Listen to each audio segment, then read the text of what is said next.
SPT, sem politiquês no ar, comigo, Guga Noblar e Carlito Neto, o historiador, seu historiador favorito aí do YouTube. O convidado hoje é outro hit do YouTube, além do Carlito. Aliás, Carlito, para tu chegar nele ainda tá longe, viu, irmão?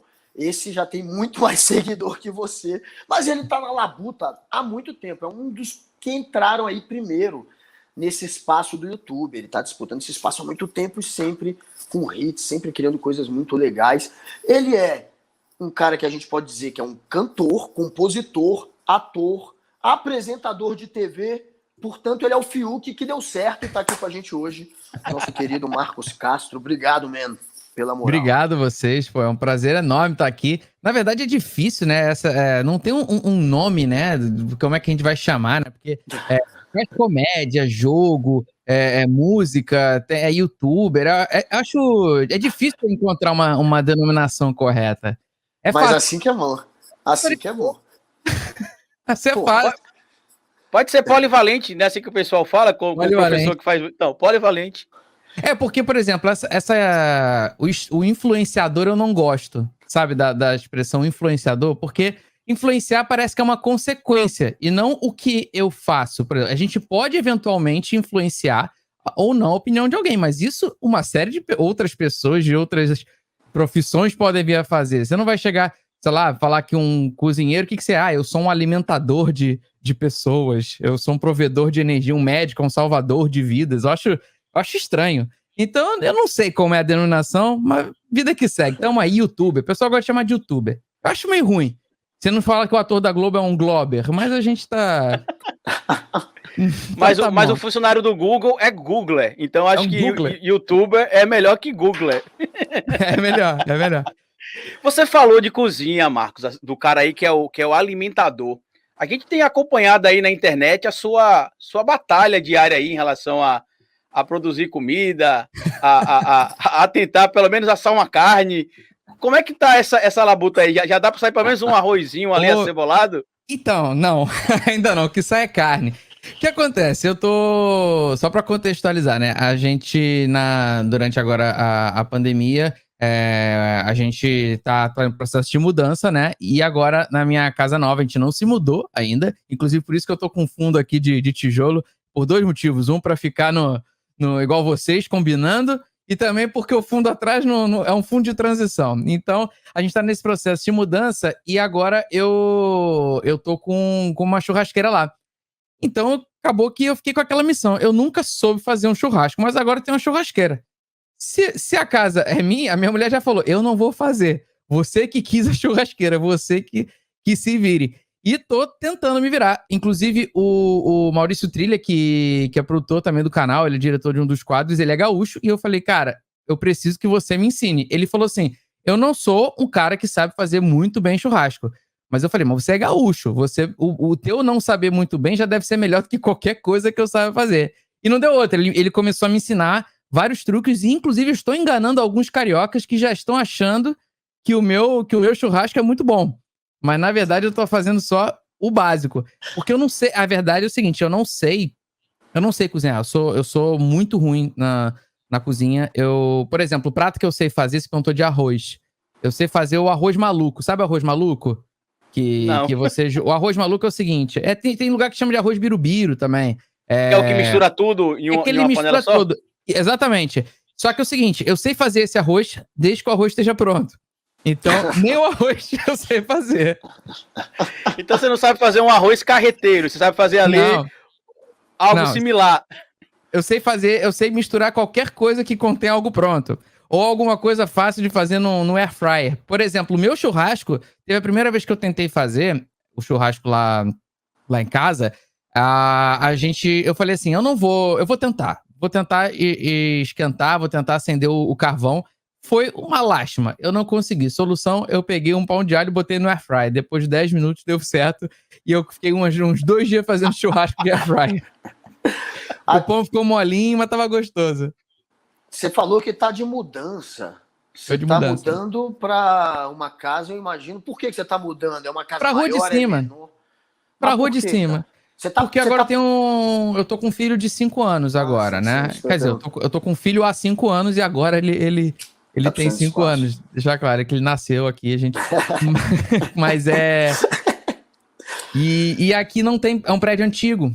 Aqui é um prédio que não tem criança e não tem nenhuma área de lazer. E aqui no Rio de Janeiro, a região que a gente tá, não dá para ficar na rua. Não, infelizmente, não é uma região segura e que a gente consiga deixá-lo com os amiguinhos, enfim, brincando. Então a gente acabou que optou por isso, sabe? É um lugar até que não é do mesmo tamanho, mas é um lugar que vai ter mais coisas pra gente pensar no crescimento dele. Então, nesse ponto, tá valendo. A gente teve um adicional da churrasqueira, que é bom. Então, ele brinca lá embaixo e eu brinco em cima. É um bom timing, né, Carlito? Ele, na hora da pandemia, que você não pode se aglomerar e se relacionar com ninguém, ele vai mudar para um prédio para colocar o filho dele lá na área de brincadeira. Eu nem posso falar muito, porque eu também acabei precisando mudar durante a pandemia. Eu tô mais ou menos no barco aí do Marcos, porque eu precisei mudar também nesse lance da pandemia aí. Agora, tem uma dica para dar sobre o churrasco, viu, Marcos? Porque essa galera toda que diz que sabe fazer churrasco, você conta de dedo ali quem realmente sabe. Porque existe um monte de coisa ali que você consegue enrolar. Tem um amaciante de carne que você pode pegar qualquer carne dura e jogar ali o amaciante de carne por cima e dizer que é uma carne de primeira que a pessoa vai comer. E tem esse monte de tempero pronto que já vem com alho, com pimenta, com como é que é aquele sal rosa? Sal rosa do Himalaia. E eu fico me perguntando, inclusive, se eles realmente pegam esse sal no Himalaia, ou se nasce algum tipo de pé de sal do Himalaia aqui no Brasil, pra você colher esse sal. O sal do Himalaia, meu Deus, tem que gostar muito de sal, né? Para o sal ser do Himalaia, tá tudo bem. Ó, mas eu tô dizendo assim, eu não sou esse cara, não. Ó. Quando eu tô fazendo churrasco, eu não tô pegando uma carne mais complicada. Eu tô indo... no momento, eu tô roubando. Eu tô indo tentando pegar uma carne mais nobre, que eu não vou ter dificuldade, que ela vai trabalhar por mim.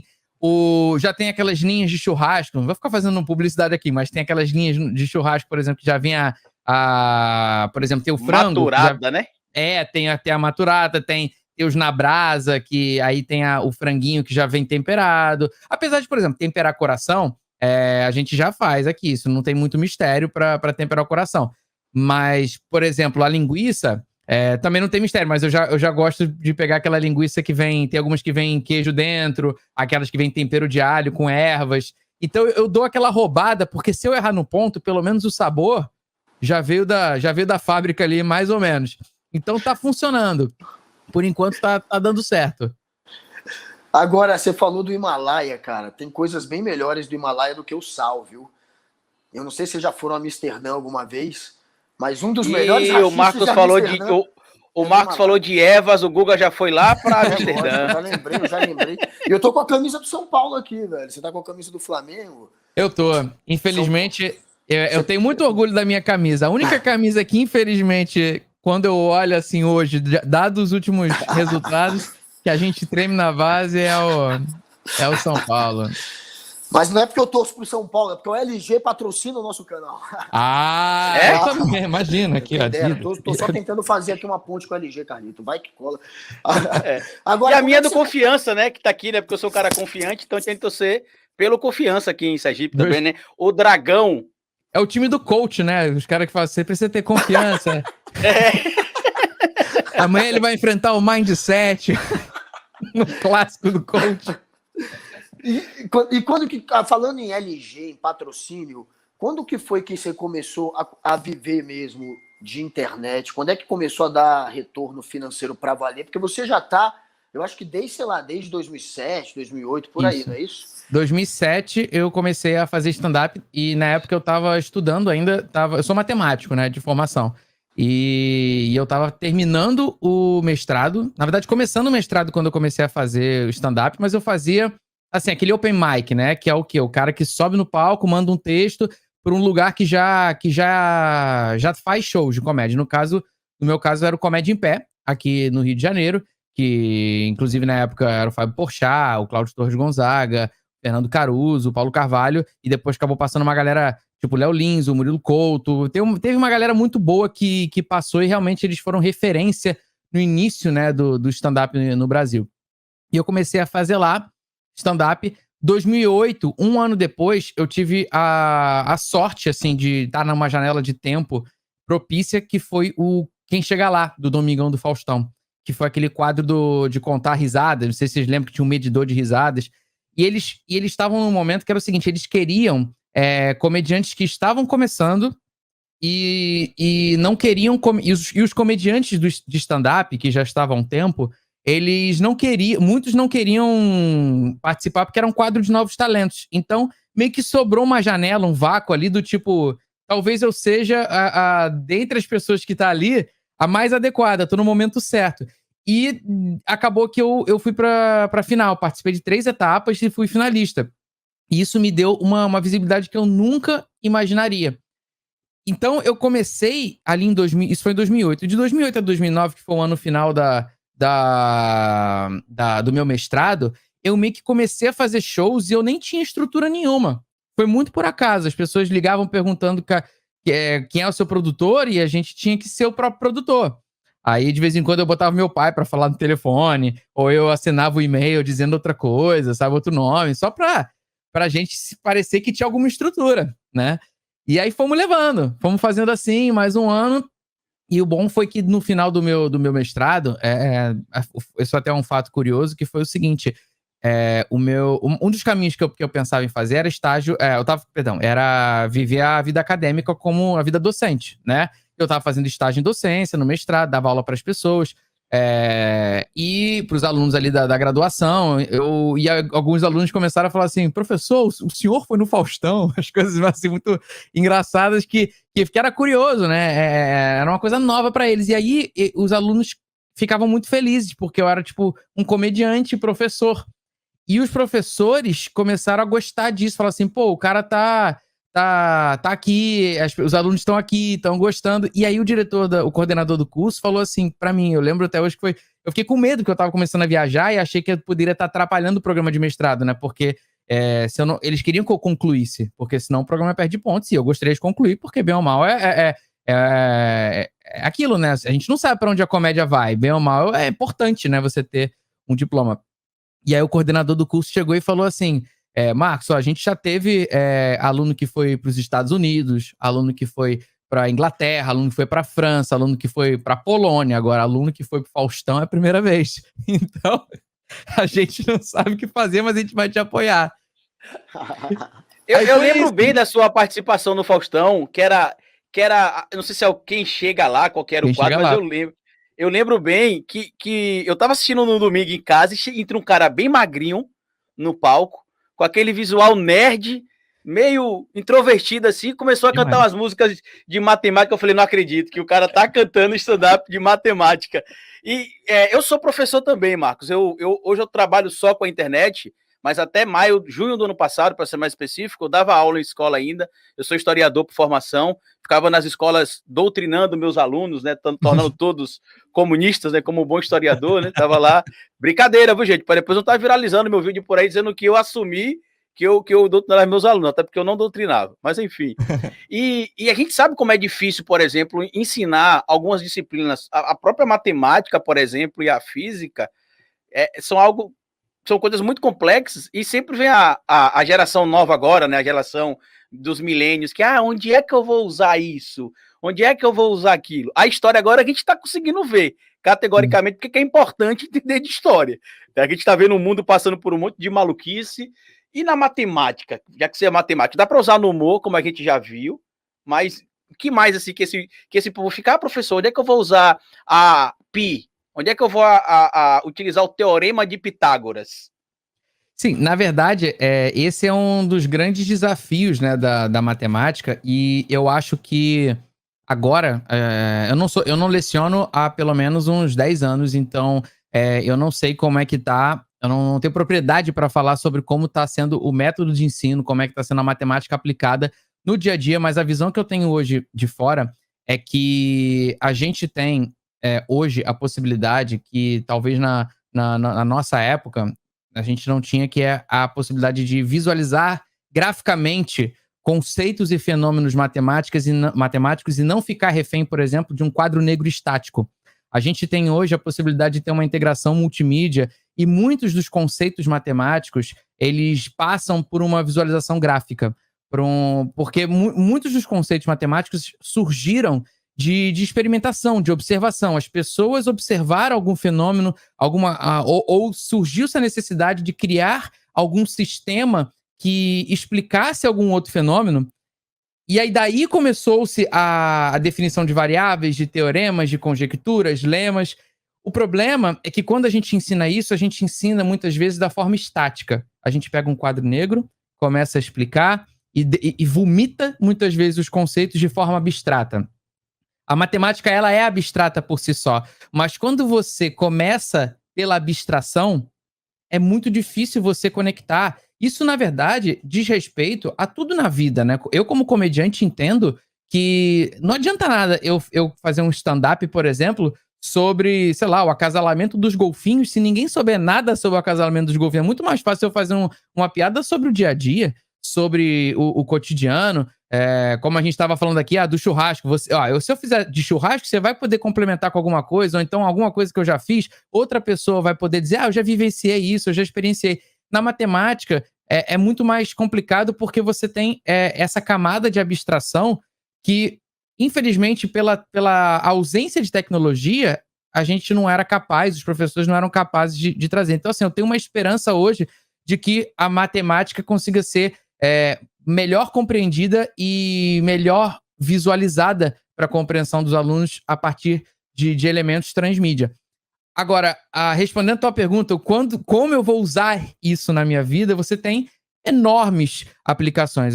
Primeiro, sim, a gente pode explicar que a gente vive um mundo extremamente tecnológico, e a tecnologia, ela passa pelo ensinamento matemático. Se esse ensinamento é básico, talvez você dizer assim, o pi na minha vida. Talvez o pi sozinho, você não vai ter uma aplicação, você não vai comprar um produto, quanto é que custa? 3,14. Você não vai fazer isso no dia. Ou usar um a não ser que seja Bitcoin, porque o Bitcoin tem tanto zero depois da vírgula que talvez funcione.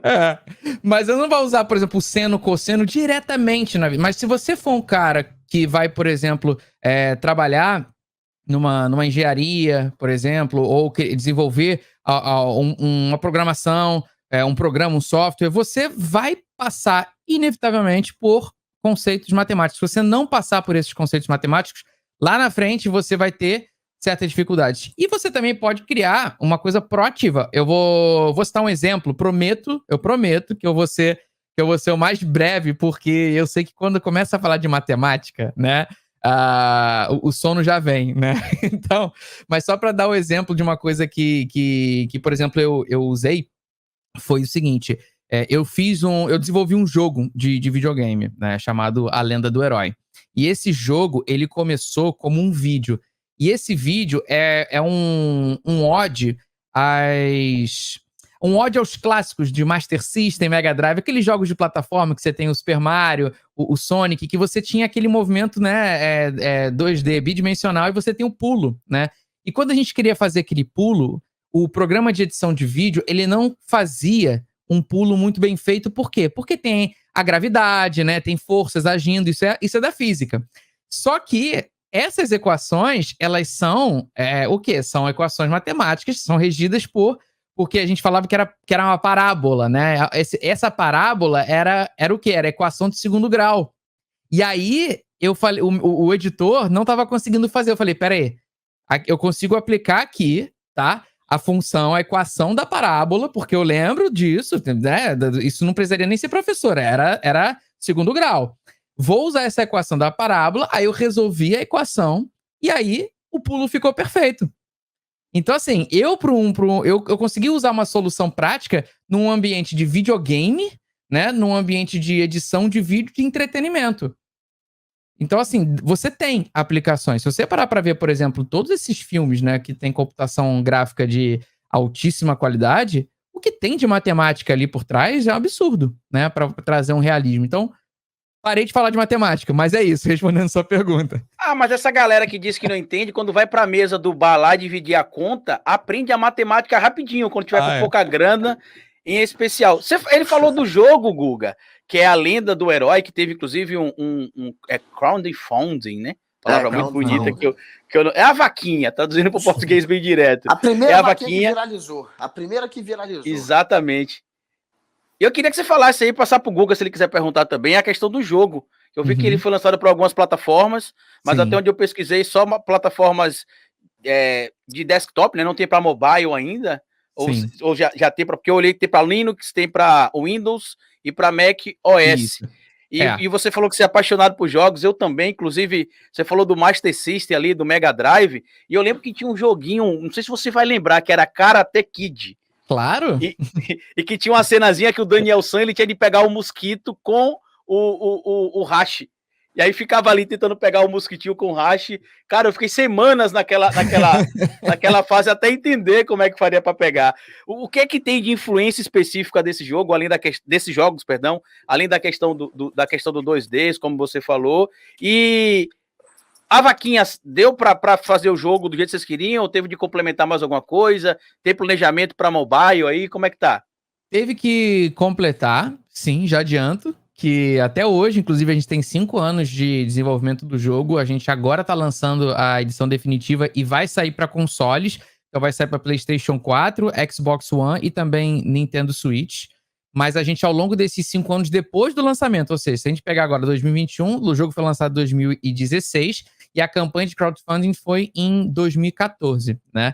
Então, para explicar agora exatamente o que é, né, a Lenda do Herói. A Lenda do Herói, ela surgiu como um vídeo que era uma piada, né? Eu fiz uma música como se fosse um personagem de videogame cantando, então era o herói mesmo, um herói bem genérico, de propósito, para remeter aos arquétipos, né? Para todo mundo olhar aquele personagem e falar assim, tá, eu sei quem ele é, de alguma forma eu me identifico com ele, né? Então ele é um herói genérico, armadura genérica com uma espada, um escudo, para salvar a princesa. É clichê de propósito, né? E a partir daí, a gente começou a cantar música. Só que esse cara, ele zoa, ele é como se fosse um comediante stand-up daquele mundo. Então ele olha, por exemplo, uma plataforma voando, ele fala assim, ué, por que essa plataforma tá voando? A gravidade tá agindo diferente nela? Então ele olha um baú numa passagem secreta e ele abre o baú e fala assim, pô, se o baú tá na passagem secreta, custava botar uma chave nesse baú, pô? Né? Aí ele abre o baú, tem uma bola de fogo. Aí falou, pô, mas o baú é de madeira, como é que não queimou o baú? Então, assim, ele vai sempre brincando com as coisas. Ele tem uma hora, inclusive, que a gente vai brincando muito com trocadilho, porque eu sou fanático por trocadilho. Aí tem as moedinhas voando, igual o Super Mario, né? A gente fala que isso é um fenômeno chamado de flutuação cambial, que a moeda tá voando. E aí a gente vai brincando com todos esses clichês, todas essas coisas, mas isso era um vídeo. E as pessoas achavam que era um jogo. Então os comentários eram, nossa, queria que isso fosse um jogo, seria ótimo se fosse um jogo. E aí começou a clicar aquela chavezinha do tipo, olha, eu sempre tive o sonho de fazer jogo. Assim, eu sempre tive mesmo. Não é aquela história do... Sabe quando você vê aquele produto que a pessoa fala, sei lá, tipo, laranja da avó, sei lá o quê. Aí cria-se um storytelling. A avó de fulano desde 1950. Não é isso. De verdade, eu sempre fui muito fã de videogames e parte da minha diversão era desenhar fases de videogame no papel. Eu criava o jogo do Marcos, por exemplo. Eu lembro que eu criei uma franquia, gente. Eu tinha o Marcos 1, Marcos 2, Marcos 3. Eu fui fazendo. O público foi gostando. Na minha infância, eu fui desenhando cada vez mais.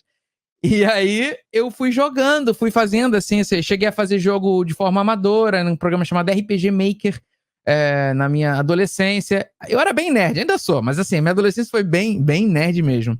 E aquilo eu deixei de lado, porque eu pensei, fazer jogo não vai ser uma coisa que eu vou conseguir ter como algo para viver, um projeto de vida. Não vou conseguir ganhar dinheiro fazendo jogo. Para fazer jogo tem que... Não vai ser aqui no Brasil, eu vou ter que ir, sei lá, para os Estados Unidos, eu vou ter que fazer uma faculdade lá fora. Ou seja, era muito longe da minha realidade. Então, quando aconteceu isso, as pessoas falam, poxa, eu gostaria que fosse um jogo. Nessa época, eu já estava com mais ou menos uns 100 mil inscritos no meu canal do YouTube, né? E hoje a gente tá com 4 milhões, mas ali, para aquela época, 100 mil já era um número super expressivo, 2012 isso, né? E aí eu pensei assim, beleza, eu tenho a vontade, a comunidade tem a vontade, mas falta o dinheiro. E faltam as pessoas competentes para fazer esse jogo, porque eu não sabia fazer jogo. E foi aí que a gente conheceu o estúdio de criação do Mativa, que hoje foi o estúdio que desenvolveu o jogo.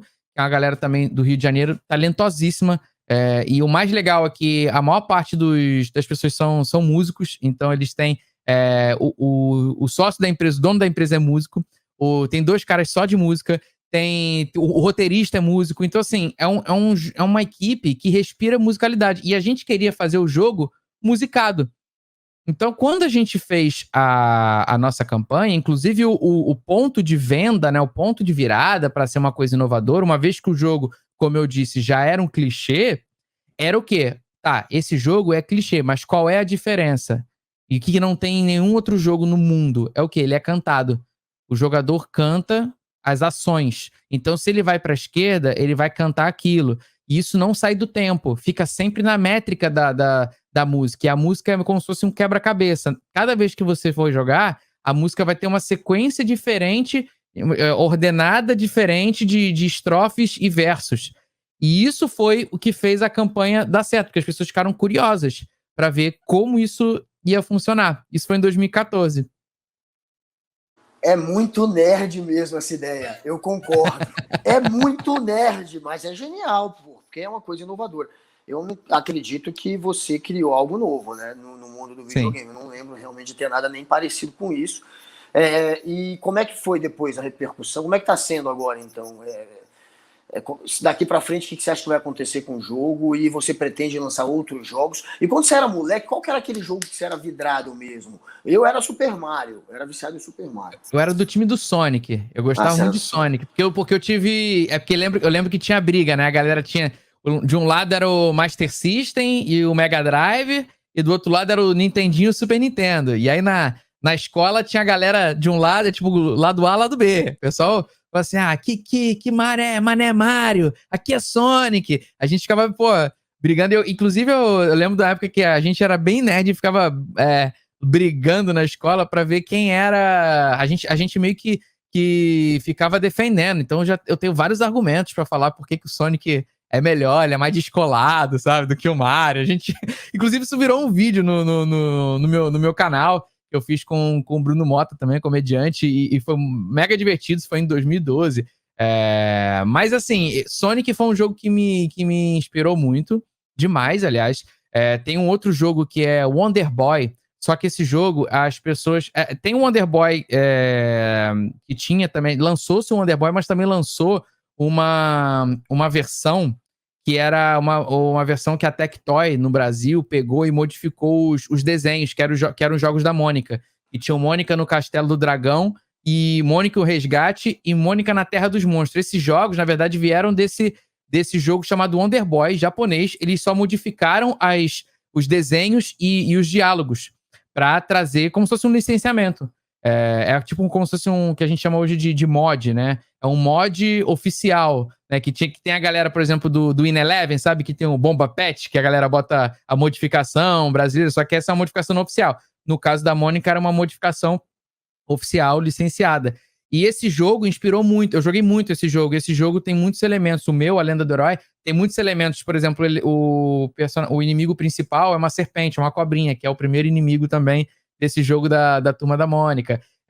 Eu jogava muito RPGs também, não RPG de mesa, aquele que a galera joga de tabuleiro, mas sim jogos de videogame, de RPG, que eu sempre gostei demais. Então, todos esses jogos, Zelda, foram influência e continuam sendo influência para mim, para fazer Lenda do Herói. E como você disse, né, a gente sempre fica na batalha por encontrar algo que seja inovador, né? Esse é um grande desafio de quem está sempre querendo fazer algo criativo em qualquer esfera, né? Como eu vou fazer algo novo, como eu vou me destacar por uma ideia. E eu acho que de todas as ideias que eu fiz ao longo da minha vida, de projetos diferentes, esse é o que eu posso dizer assim, genuinamente. Nós quebramos uma barreira de fazer algo que nunca tinha sido feito até então dentro do videogame. E por isso...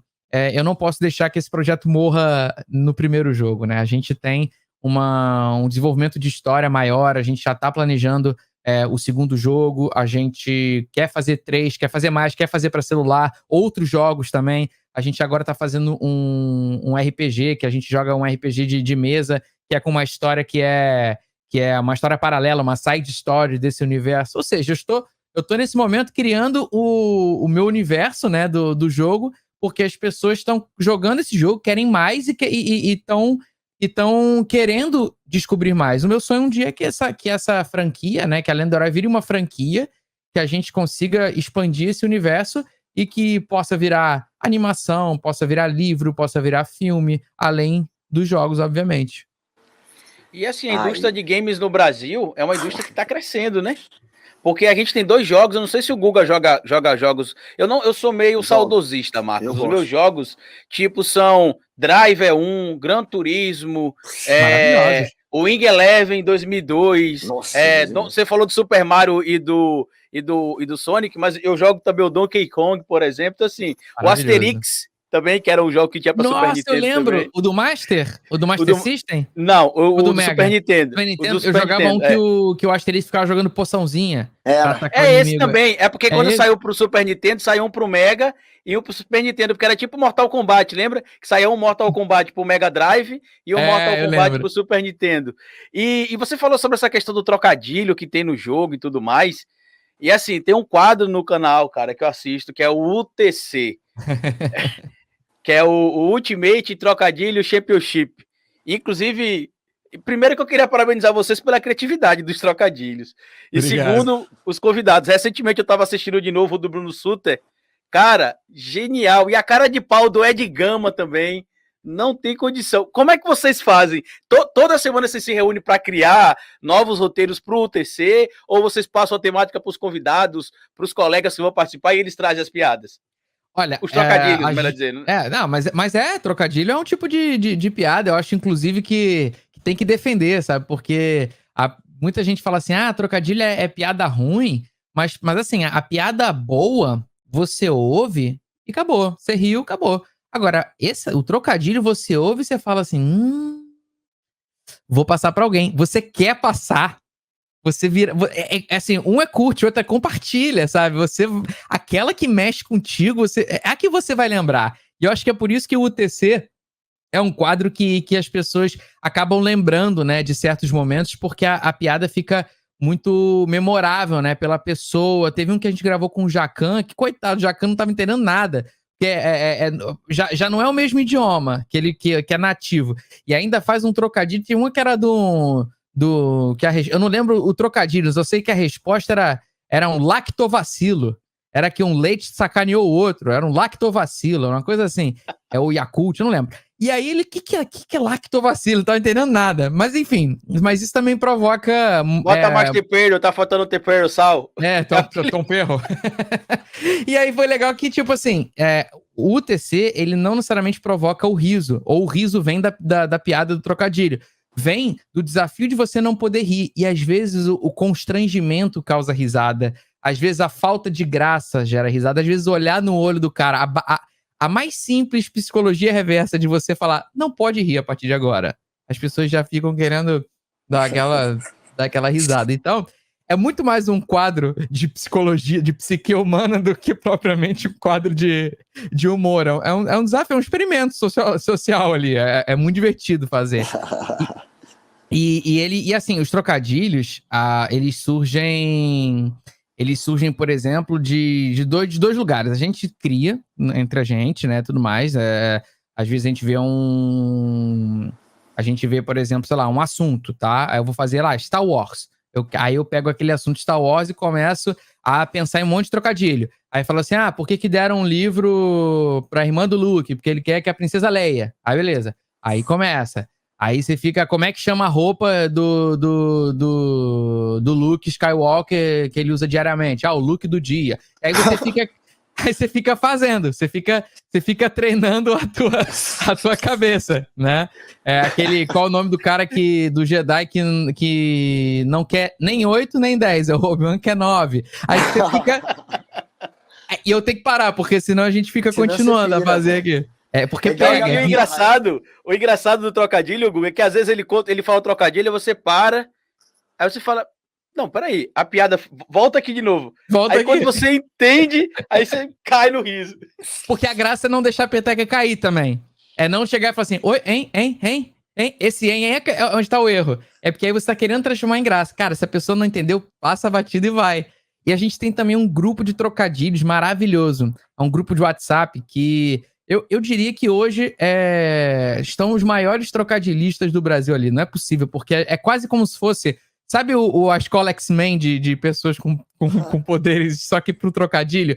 Porque é uma galera incrível, assim, ó. Tem... Só pra ter uma ideia. Ó, tem o Derico. Derico, que já esteve com vocês. Já passou por aqui também, o Derico. Já passou por aqui.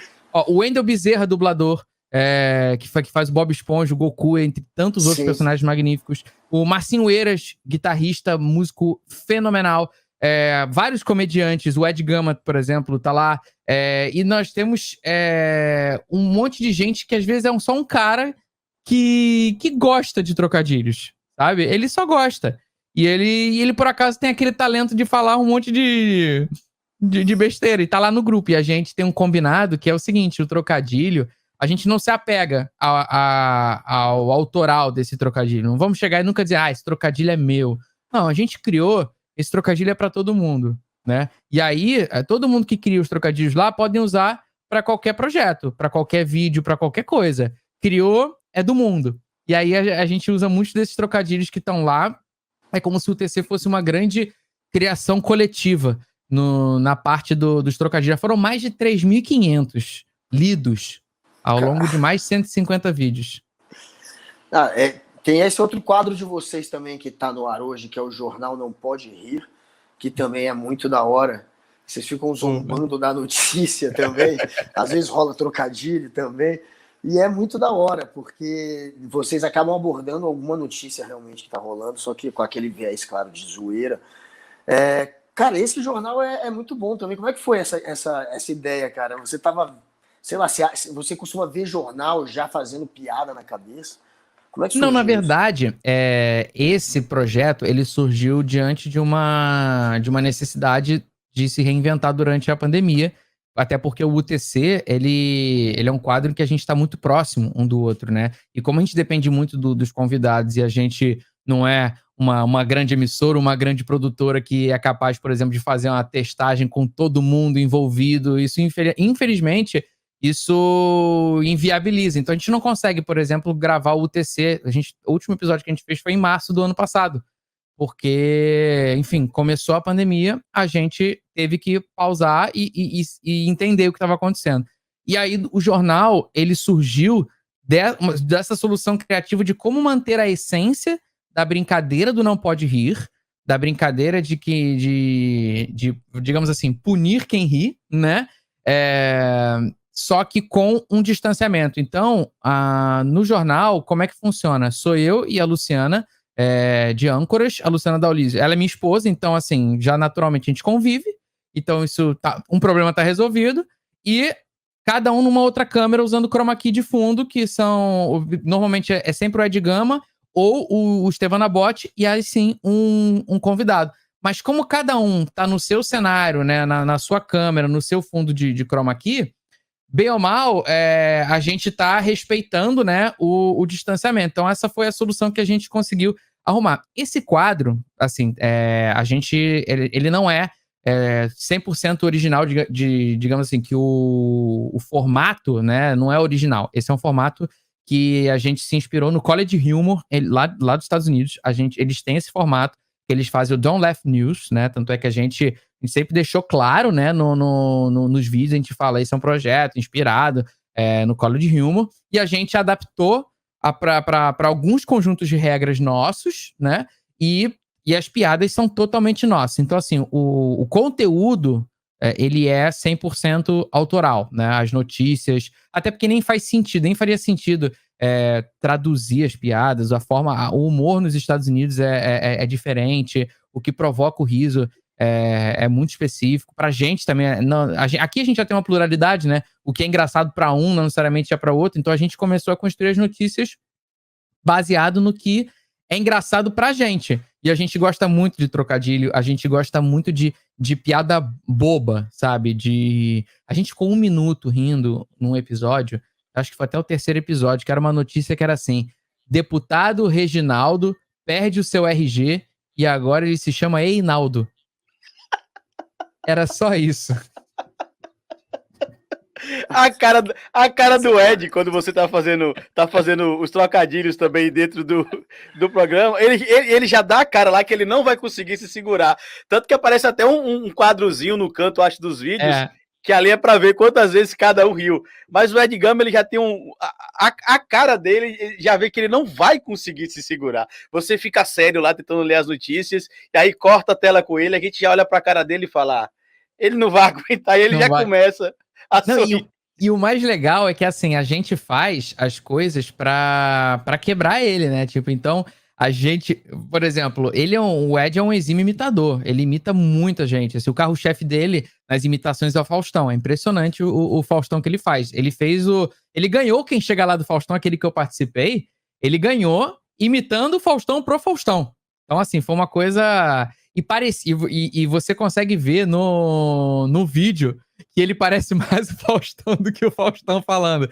É uma coisa muito... É surreal. Então a gente faz isso, só que pra quebrar ele. Então ele já fez o Faustão depressivo, ele já teve que fazer o Faustão carioca, o Faustão português, ele tentando falar aí, e ao invés de aí, galera, e aí, putada, umas coisas assim. Ele fez outro dia que a gente fez um vídeo, que essa é a parte legal, a gente fez um vídeo, por exemplo, patrocinado, né, pra promover o filme do Tom e Jerry.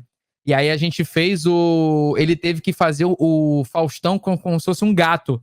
E aí o programa era o Dou um Mião do Faustão, que era o Tom. Assim, a forçação de barra, mas aí ele tinha que falar. Aí a descrição pra ele era imitar o Faustão como se fosse um gato e ronronar.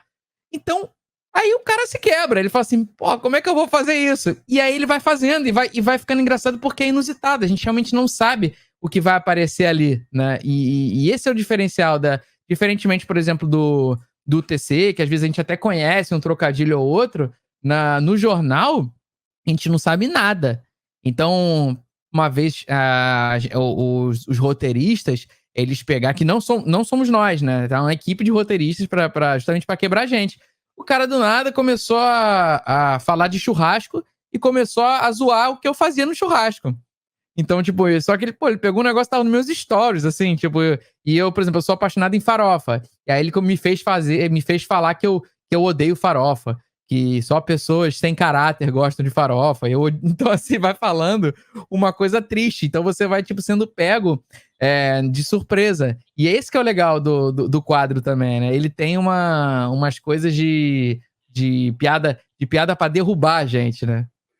E tem uma coisa interessante também no Ed, que o Ed imita o maior artista de Alagoas. Você sabe quem é, Gugu, o maior artista de Alagoas? Chuta aí. Não é o Siqueira Júnior, pra ficar claro. Tá? O maior artista, você não falou o maior charlata. O maior artista. Artista no de Alagoas, quem é o maior, cara? O pessoal fala muito do Djavan, eu vou te dar essa dica. Mas não é o Djavan. O maior artista de Alagoas é o Galã do Brega. Se você não conhece ainda, busca-se os vídeos do Ed Gama, que você vai conhecer. Já conheceu, Marcos Castro, o Galã do Brega? Não tive a oportunidade de conhecer ainda. Não pessoalmente, né? Mas as imitações você já deve ter visto. Ele imitando sim, o Diego Galã, certeza. que é o Galã do Brega. É um cantor que tem aqui no Nordeste, que ele canta música brega. E realmente é bem famoso. Em Alagoas, ele é um dos artistas mais estourados aqui em Sergipe também, nessa região aqui, Sergipe, Bahia, Alagoas e Pernambuco. Só dá o Galã do Brega, como bem diz o Ed Gama, o maior artista de Alagoas. Na verdade, o Ed é muito legal que ele cada hora ele tá sempre assim, eu admiro isso muito nele, porque ele tá sempre focado em algum projeto, e quando ele tá focado nesse projeto, seja uma imitação, ou seja algum assunto, ele cai dentro, ele mergulha de cabeça. Então, eu lembro uma época que ele tava querendo aprender a imitar o Homer Simpson, e todo lugar que a gente ia, ele ficava falando com a voz do Homer Simpson. Era um negócio chato, mas a gente fala assim, parabéns, porque uma hora ficou bom. Isso era muito bom. Agora ele tá na época do BBB. Ele só fala de BBB. Ele tá focadíssimo. E aí ele tá empenhado no projeto Quero Ser Boninho Minota pro BBB 22. E você que é o Fiuk que deu certo? O Fiuk que deu errado tá lá, velho. Você iria pra uma empreitada dessa? Jamais, cara. Jamais. Primeiro, porque assim, eu sei que eu vou vacilar. Eu sei que eu vou falar alguma coisa que vai ter algum recorte, que eu posso tentar ser o mais comedido possível, que eu consigo, dentro de um vídeo, dentro de um podcast, dentro de uma entrevista, é um ambiente controlado. Eu vou falar alguma coisa e eu vou saber exatamente que vai daqui até ali. Eu não tô sendo testado aqui, né? A minha irritabilidade, a minha saudade da minha casa, nada disso está sendo testado. Ali, aquilo é um experimento social feito para você falhar. É feito para você se sentir mal. Eu fiquei 12 dias a trabalho no Japão e eu tive uma briga lá. E a gente tava em grupo. E eu tava sozinho, não fui com a minha família. Eu tava doido pra voltar pra casa. Eu acho que eu nunca, assim, felizmente, eu nunca passei perto de ter depressão, de me sentir sozinho. Mas aquele momento que eu tava lá foi talvez um dos momentos que eu passei maior tristeza e aquele desespero de falar assim: eu sou incapaz aqui de voltar pra casa. Porque mesmo que eu queira, eu tenho que comprar uma passagem, sei lá, amanhã, e eu vou demorar 24 horas pra chegar em casa. Então, assim, pelo menos 2 dias até eu conseguir chegar e falar assim, ter um abraço, sabe, de alguém, ter o meu aconchego. Eu tava me sentindo preso. Então, em 10 dias isso, eu jamais iria pro BBB, porque não, eu ia errar em algum momento. Alguma coisa eu ia, infelizmente, porque a gente... E eu acho que isso... Não é que eu seja falar que eu vou errar porque, sei lá, eu sou mal, ou eu sou, sei lá, eu sou um cara que mereça ser cancelado pelas coisas que eu digo, mas sim porque eu sei que eu não sou perfeito. Eu não tenho um discurso, uma cartilha pronta. Eu tô muito mais pro cara que mede as palavras e busco ficar mais isento de certos assuntos porque eu quero paz na minha vida, porque eu só quero, sei lá, ficar de boa e não ser metralhado no Twitter, nas redes sociais, do que o contrário.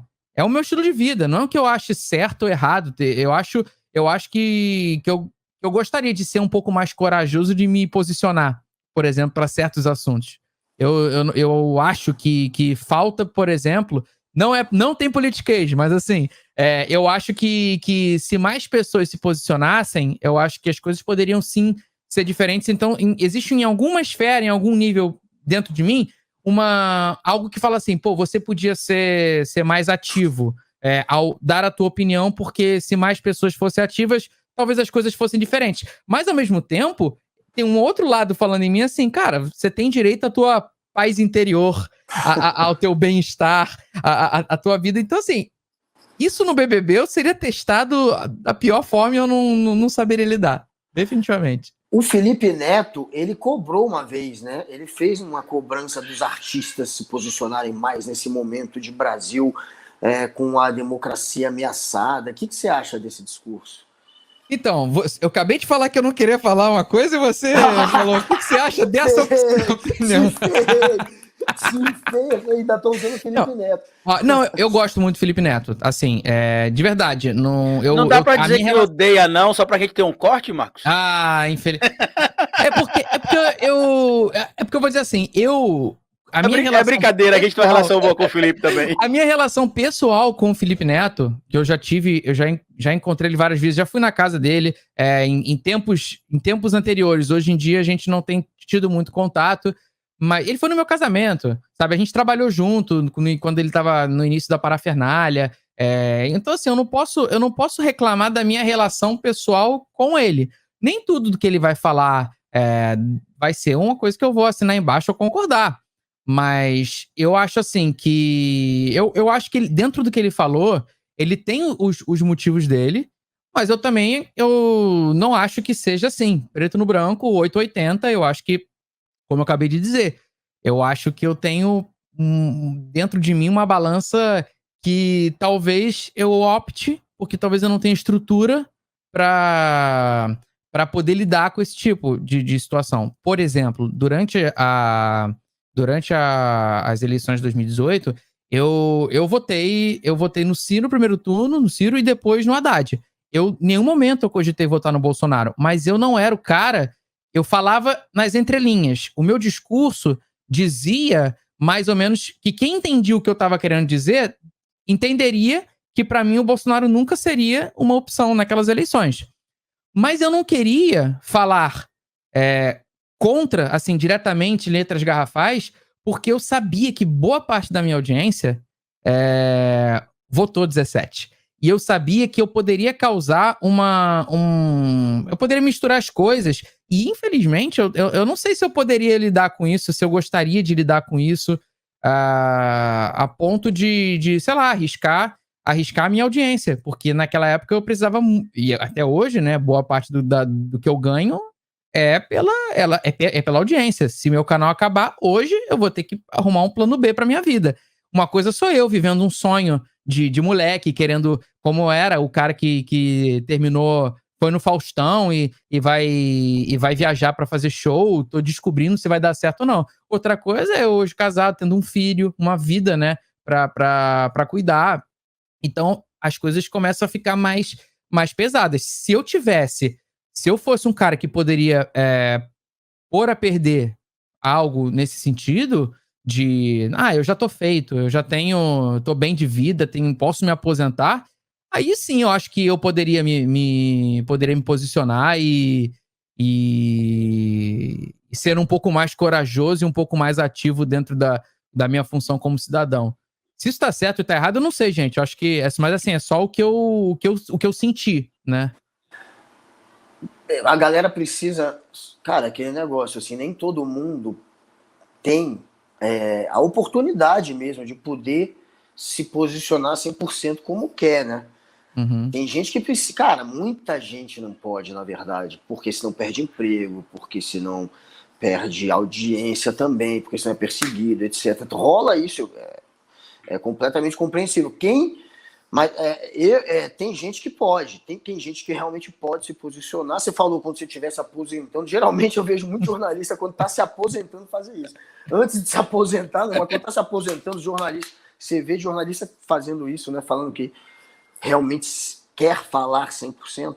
Mas na vida, não só do jornalista, não só do artista, mas em várias profissões tem isso. As pessoas, infelizmente, é difícil realmente você ter a liberdade para poder se posicionar 100% como você deseja politicamente, etc. Ainda mais nesse momento que o Brasil está polarizado pra caramba. É porque é complexo, né, Guga? Eu entendo o Marcos também, porque assim, você já apanhou, na rua, eu sou ameaçado de morte, eu sou cientista político também, Marcos. E eu tenho outro canal chamado O Historiador, onde lá eu dou minhas opiniões políticas. Lá a gente tem quase 300 mil seguidores. É um canal relativamente pequeno para esse mundo que a gente trabalha na internet, mas, meu amigo, os fãs do mito me amam. É ameaça de morte complicada. E o Guga também. O Guga uma vez estava na Paulista, acho, com a filha no colo, e agrediram o Guga. Então, realmente, a gente sabe que é um pouco complicado essa questão. Mas para sair um pouco desse clima pesado... Mas só para dizer que eu admiro muito a coragem de se posicionar, tá? Só para deixar pontuado aqui que isso é um motivo de admiração. Agora. Eu te ferrei agora, porque tu falou... Exatamente. Tu se ferrou hoje, meu irmão. Tu vai ver um monte de mim. Tranquilo. Vamos aceitar. Hoje, eu falei porque eu quis, tá bom? Você forçou? Forçou. E você tá num espaço, você conseguiu ocupar um espaço que você tem a audiência, a atenção de uma galera que, se você se posicionar de uma maneira muito crua, você vai perder esse espaço. Então é legal você manter esse espaço e, junto com a sua piada e junto com o que você criar, você passar os seus valores, os seus princípios, que quem, claro, entender, jamais vai cair num discurso de um cara que apela para o ódio, que apela para o linchamento virtual, que apela tanto quanto o Bolsonaro. Então é óbvio que, às vezes, até estrategicamente, é melhor você seguir de um jeito que você não perca essa galera. Isso faz também sentido. Carlito, estamos chegando na reta final, mesmo. Vamos para as perguntas finais aqui, hein? Então, sim, já que ele tá com a camisa do Flamengo aí, né? Apesar de eu estar com a camisa do Dragão hoje, né? Do Confiança aqui de Aracaju, camisa retrô da década de 60 aqui, mas eu sou flamenguista também, como vocês que acompanham o nosso podcast aqui sabem. Já que a gente falou de política, a gente tem teve uma presidente que previu o que aconteceria com o Flamengo, Marcos Castro, e com o Internacional no último Campeonato Brasileiro. Porque a Dilma, há um tempo atrás, a Dilma disse há um tempo atrás, quase que cai aqui também, que nem fizeram com a Dilma, meu microfone. Pra não perder o trocadilho, tá vendo? Você golpeou o celular? Foi um golpe aí? Mas o celular não, o microfone, perdão. O microfone. A Dilma, ela disse alguns anos atrás que quem ganhar ia perder e quem perder ia ganhar. A Dilma seria aí uma mestre do presságio, Marcos Castro? Ou você acha que foi só coincidência? Porque ela falou também do ar, que ela disse que quando conseguíssemos estocar ar, as coisas estariam resolvidas. Isso é um estudo ano passado de que a Universidade Americana descobriu como é possível estocar ar. Então será que a Dilma sempre esteve certa e nós errados? É a mãe de Dilma. É a mãe de Dilma. E não tem também aquele estudo que diz que as plantas escutam? Não tem? Verdade, é verdade. Verdade. Se soltar a mandioca vai ouvir. Então, verdade. Então tá tudo nada disso foi ao acaso. Tudo isso são profecias que só agora a gente tá compreendendo. Mas o Flamengo tá dando alegrias agora, né? A gente tá... Só o São Paulo que quis causar emoções na nossa vida ano passado. O que eu peguei ranço do Volpi. Gente, o Volpi, ele virou o Neuer contra o Flamengo. E aquele atacante que não fazia gol contra ninguém, como era o nome dele? Que entrou e fez gol em todo mundo depois. O Pablo, não teve? O Pablo? O Pablo fazia já. Era o outro, que é de São Paulo também. Você que é São Paulino, Guga, como é o nome dele? Que é um moleque que foi emprestado pro Fluminense, depois voltou lá.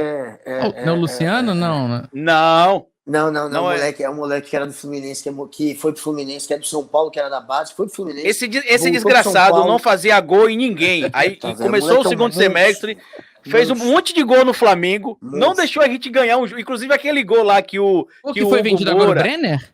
É o Brenner, esse mesmo. É essa alma cebosa mesmo aí. Que fez gol em cima da gente. Foi ele que o Hugo Moura quis dar o drible lá na cara do gol. E ele fez o gol. Podia ter perdido aquele gol, né? Pro menino não passar vergonha também. Mas o Flamengo, naquele jogo... É porque o Flamengo tomou 9-2, né? Numa sequência de 3 jogos. Foi uma coisa feia, assim, né? Mas eu acho que teve um jogo que me doeu muito, que foi, acho que um que foi 4-1, se eu não me engano, foi o primeiro dos 3 jogos. Que, cara, o Volpi pegou tudo, pegou pensamento, bateu bola no travessão, 2 pênaltis perdidos. Aquele foi um jogo que eu saí como flamenguista, assim, cara, não era pra perder de 4-1. Foi aquele sentimento, sabe? E aí eu fui criando um ranço. E aí, foi um momento que eu comprei briga contra os São Paulinos no Twitter, porque eu falei assim, como é que esse goleiro mediano vira o Neuer, né? Todo mundo falava isso, mas eu falei a palavra mediano.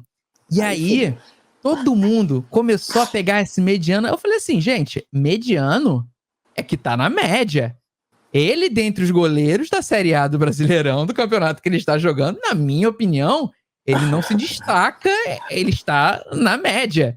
Ele é um bom goleiro, não tô dizendo que ele é ruim, ele é um bom goleiro para os padrões da Série A. Mas para mim, na minha opinião, ele é mediano. E aí o torcedor de São Paulo é igual ao do Corinthians, que acha que o Cássio é o melhor goleiro do Brasil, sendo que o Tite só leva o Cássio porque ele é corintiano. O melhor goleiro do Flamengo esse ano foi o Cássio, né? Na última rodada. Concordo. Não, desculpa, Cássio, eu nunca critiquei. Retiro o que eu disse aqui agora. Obrigado pela lembrança, Marcos. Não, só que aí a galera, aí o Volpi falhava nos jogos seguintes. Eu fiquei acompanhando São Paulo. Ele começou a falhar e a torcida, só que era muito engraçado. A torcida mesmo falava mal do Volpi, mas se eu falasse, ai de mim, eu não posso, tô proibido. Aí eu comprei uma briga. Você é desses fanáticos, né? Você vai para estádios, você acompanha pra valer. Eu moro a 10 minutos do Maracanã, mas eu fui muito já. Depois de um tempo, eu comecei a achar assim, sabe? Chegou uma hora que, não sei, até uma fase o Flamengo não tava ganhando tanto, e aí eu comecei a otimizar, assim, do tipo, eu vou só na boa. E aí por exemplo, em 2009, eu fui no jogo que o Flamengo foi campeão, e em 2013, quando foi campeão da Copa do Brasil, também só fui na final. Eu fui aquele cara torcedor de final, só durante um tempo. Aí ano passado, não. Ano passado eu já fui mais, porque ano retrasado, perdão. Já fui mais porque, enfim, dava gosto, né? De ver. A Libertadores eu não tive a chance de ir em nenhum jogo, mas eu acabei indo na final da Libertadores. Foi uma história, assim, pra mim foi maravilhosa, uma história de vida, pra minha vida, que vai ficar marcada, porque eu morei em Lima, né?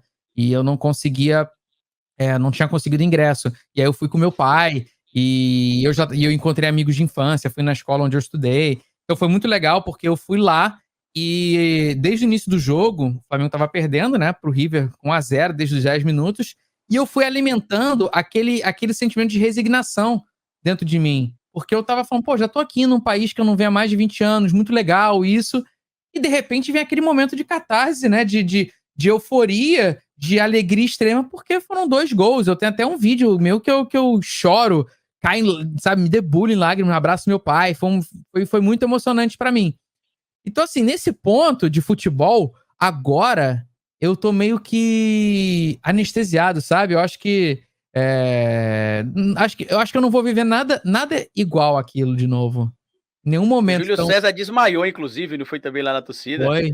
na Eu comemoração. tô satisfeito, de verdade. Eu tô satisfeito. Eu só comemorei muito esse campeonato dessa vez porque era a última rodada com o São Paulo e tinha tido essa história do São Paulo. Porque eu acho que se tivesse sido outro time, talvez eu não comemorasse tanto, porque já tinha sido uma alegria enorme pra mim em 2019.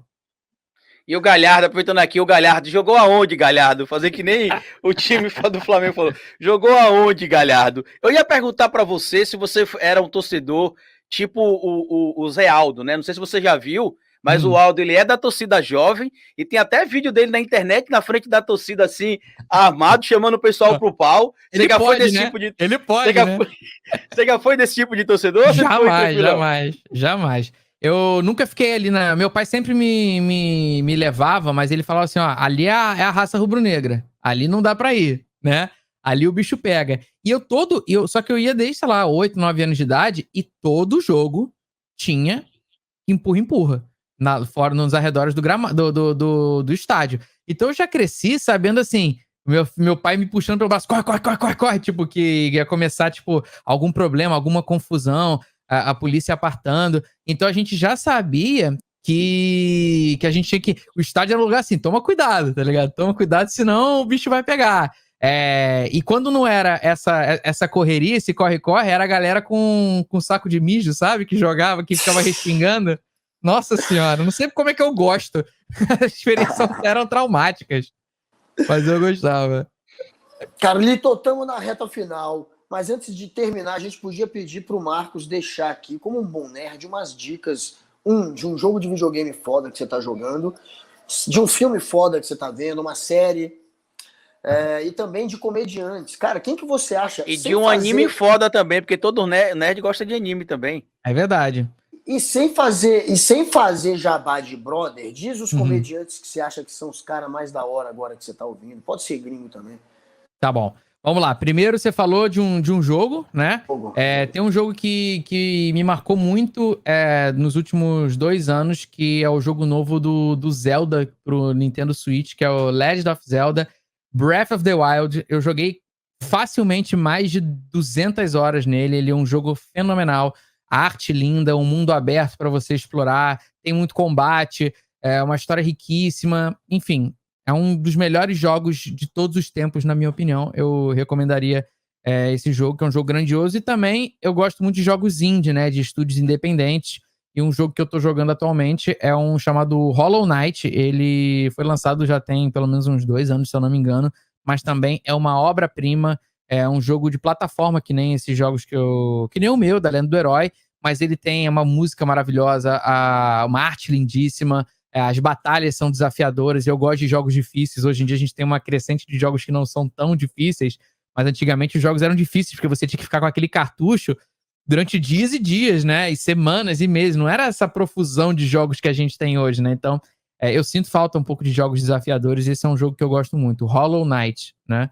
E, bom, série, uma série que eu assisti até agora, a última temporada, e foram 5, acho que vão ser 6, na Prime Video, que é o The Expanse, que é uma série que se passa no ano mais ou menos 2300, por ali, e ela fala sobre a colonização, né, da expansão da colonização humana, que os terráqueos vão para Marte, e aí você tem a colonização de Marte, e aí se torna uma nação independente. Tem a galera do cinturão, né, que é o pessoal que fica ali no cinturão de asteroides, que são pessoas que são, tipo, marginalizadas. Né? Então, assim, tem toda uma questão política ali também. É bem curioso, é bem legal. Ela me pegou bastante. Ela foi para um caminho que eu não imaginava. Eu recomendo. São 5 temporadas até agora, e até onde eu sei, vão ser 6 temporadas. Tem um livro que tem mais, eu ainda não li o livro, então não posso recomendar. Que mais que você pediu pra eu falar? Falar de... Expanse, Marcos, só pra eu anotar aqui que eu gostei do enredo. The Expanse, a expansão, The Expanse. Eu também, fiquei curioso pra caramba, velho. É muito legal. Você não falou filme, cinema mesmo, você não deu filme... dica, né? Cara, filme, engraçado, eu não tenho assistido tanto filme ultimamente. Eu tenho sido mais o cara das séries. Mas pra dizer que eu não indiquei nenhum filme, eu vou propor um desafio. Eu não vou falar o nome dele. Por quê? Porque eu não lembro? Não, é pra vocês procurarem. Mas foi um filme que eu vi no Netflix esses dias, que é um filme filme indiano. Se eu não me engano, ele foi até indicado ao Oscar, que é um filme de um cara, de um menino que ele fala muito sobre as diferenças das castas, né? Então, gente que como é difícil pra ele subir na vida e como ele conseguiu subir na vida. Eu acho que é Tigre Branco. O Tigre Branco, é isso. Eu Tigre acho Branco. que é isso também. Minha mulher viu. Ela ficou... É muito bom. Mesmo. É muito bom. E anime, Carlito, eu vou ficar te devendo pelo seguinte. Eu parei no tempo Infelizmente, eu parei no tempo com anime. A galera tá falando super bem do Attack on Titan, mas eu ainda não consegui assistir. E cara, o anime que mais me marcou na minha vida até hoje foi Dragon Ball. Então, assim, eu assistia Dragon Ball Z, Bate aqui. Aí. Eu lembro da saga de Frieza, que era um negócio que era muito louco, que o planeta ia explodir, faltava 3 minutos pro planeta explodir, e foram, sei lá, 18 episódios. Eu não sei como aqueles 3 minutos não se passaram. Era um negócio que... A única série que o tempo passa mais devagar do que o tempo real. Porque você tem nos filmes passagem de tempo, né? 3 anos depois, 5 anos depois. Ali não, o segundo era mais devagar. Era um negócio muito louco. Era massa. E o Goku é altruísta também pra caramba, né? O cara tá aí pra matar ele dá uma risadinha, né? E fala, caramba, ele é muito mais forte que eu. Eu acho que eu vou morrer. Você vai morrer, Goku.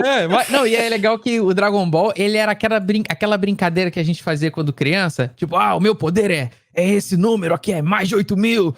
E o meu é o dobro do seu. E aquela coisa que a gente, quando era criança, assim, eu sou forte, eu sou forte o dobro, eu sou forte o infinito, e eu sou infinito do infinito. E a galera ficava falando, tipo, pra tentar... É isso, Dragon Ball. Dragon Ball cada hora chega um cara mais forte. Eles não sabem pra onde vai, mas eu amo. Eu não via Dragon Ball. Tem até uma polêmica, Guga, com o Dragon Ball na Espanha. Eu tava vendo hoje que meu cunhado me mostrou que o Dragon Ball Super, ele foi suspenso na Espanha, porque tem uma luta lá entre uma personagem feminina e o Goku, e consideraram a cena sexista. E aí tiraram do ar lá. Eu não sei se foi todas as cidades ou se foi só esse episódio, mas eu tava lendo hoje com meu cunhado isso. Eu achei, Carlito, que você fosse fazer um trocadilho, porque o Z em espanhol é Zeta, né?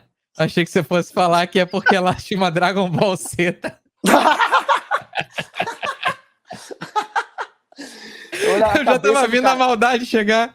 É igual o cara que faz rima, velho. A galera do rap, que qualquer coisa fica fazendo rima, velho. E a galera do trocadilho, velho, vira um vício. O cara fica fazendo trocadilho. A gente fica assim, cadê o trocadilho? Cadê?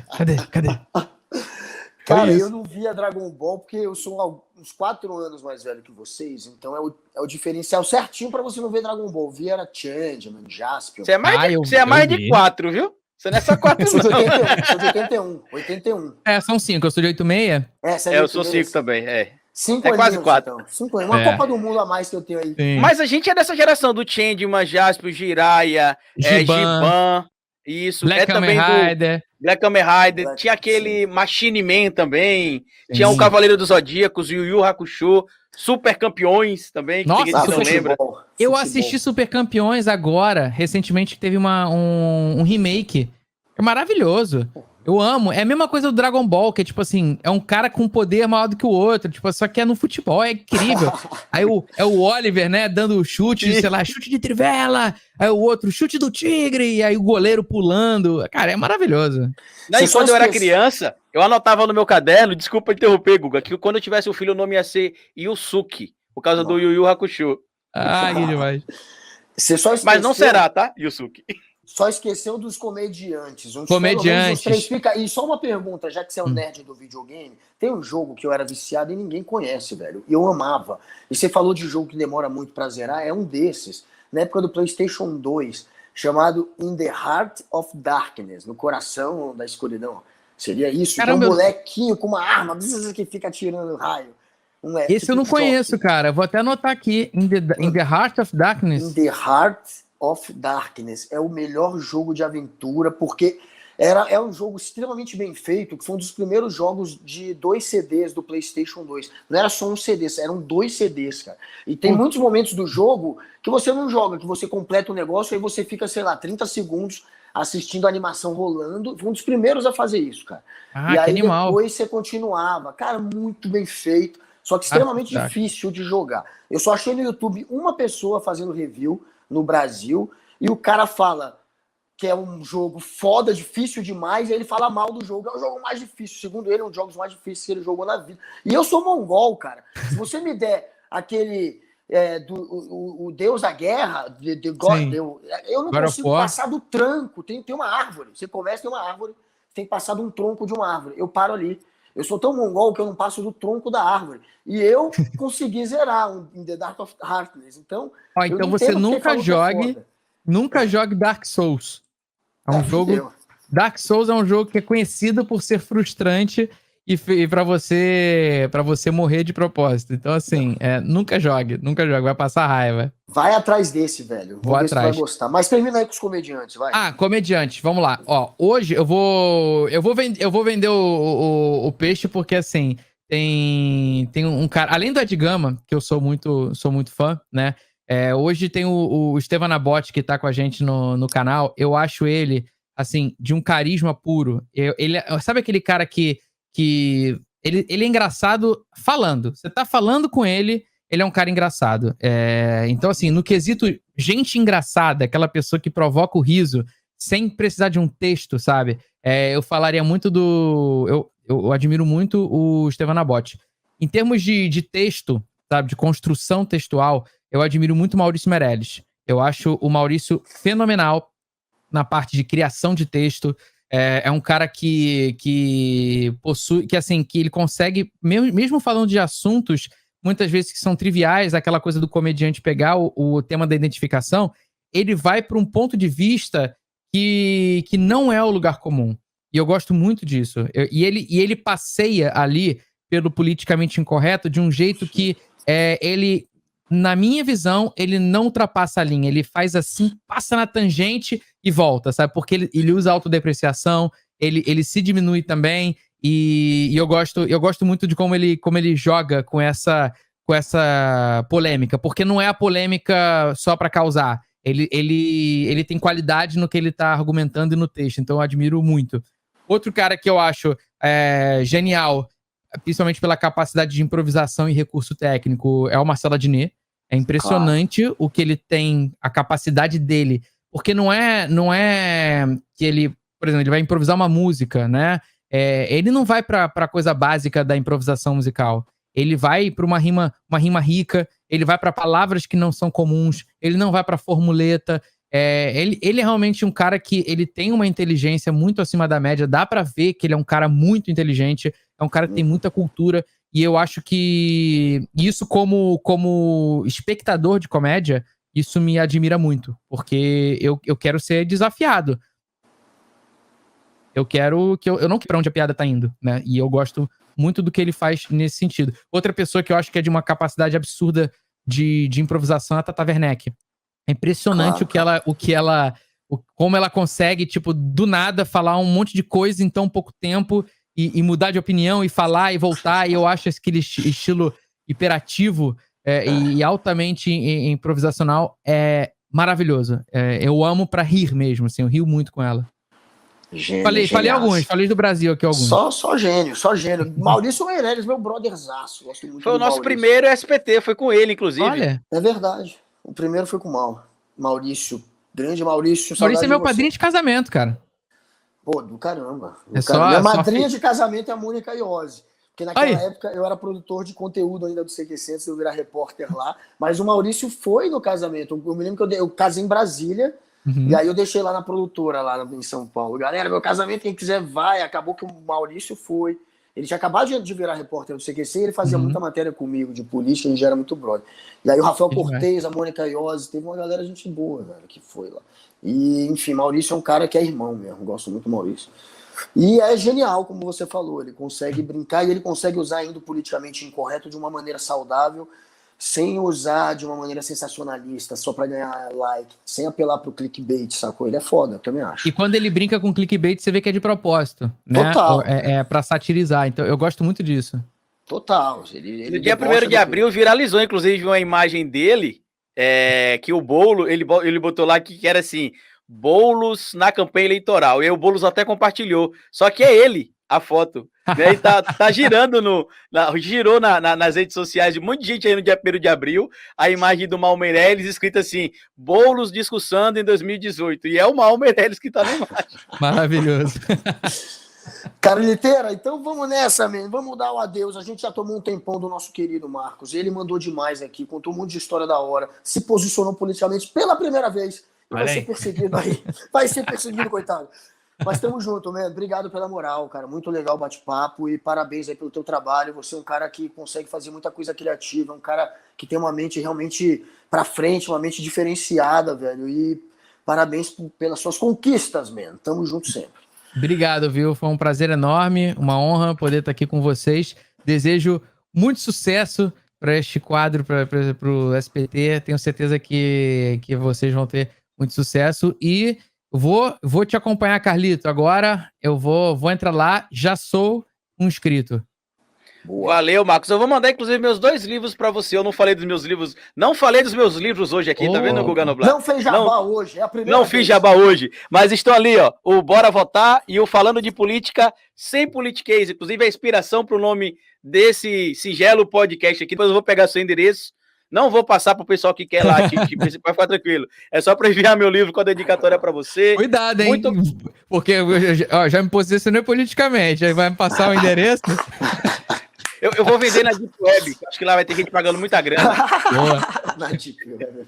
Gente, muito obrigado por estar aqui acompanhando a gente nesse videocast aqui no YouTube. Se quiser ouvir somente o áudio, procura a gente em todas as plataformas de streaming de áudio, porque a gente tá chique, a gente não tá somente lá no Spotify, a gente também tá no iTunes, a gente também tá no Google Music, a gente tá em todas, onde tem plataforma de música, a gente tá lá, vocês podem ouvir o SPT, o Sem Politiquês Podcast, hoje com o Marcos Castro. Eu queria agradecer ao Guga Noblar também por me tolerar todo dia aqui batendo papo com ele, às vezes entrando na frente, às vezes atrapalhando, às vezes, mas enfim, estamos aqui conversando. Muito obrigado, meu amigo. Marcos, grande abraço e até o nosso próximo papo, meu irmão. Valeu. Vai, São Paulo. Abração. Chupa, vai, Dragão!